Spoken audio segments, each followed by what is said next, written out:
Why are so many neighborhoods in such bad shape? Why isn't the city doing something about it? Look, the truth is there are a lot of ways that a community can become blighted. From property passed down to a next of kin who may not live here to unscrupulous landlords. But the issue comes down to process. So in Louisiana, there's a lot of power in property ownership. And there's a lengthy process for government to take action when a property falls into disrepair. For example, if a property is out of compliance, grass is too tall, broken windows, a caving-in roof, the city has to cite the property owner through the mail and give them a certain number of days to respond. If they don't respond, they have to go to environmental court, which takes further notice. Then the court date comes around, perhaps they don't show up, then another notice goes out, then another, and so on until all legal requirements are satisfied.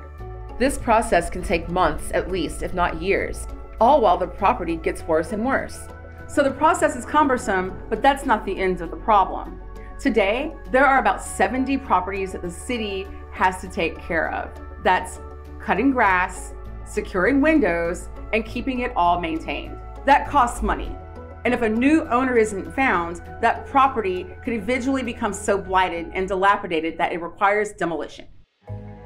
Right now, the city has about 400 properties that are slated for demolition. Each of those demolitions costs between $5,000 and $7,000. That's more than $2 million in demolition.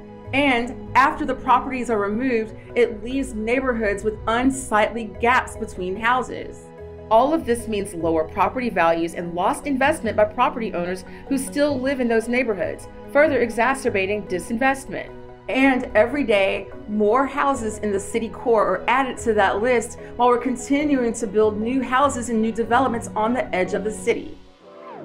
So what's the fix? First, we have to prioritize the most blighted properties and secure the ones that are salvageable and make them safe. Second, we have to find new owners for properties before they become unsalvageable. Third, we have to make it easier for potential homeowners and developers to get clean titles on properties that may have been handed down through several different owners and may have liens or other complications. Lastly, we have to find ways through public-private partnerships and incentives to prevent properties from falling into disrepair to begin with. But that's for another video. Follow me on social media and vote for me on November 8th. Ballot number 66.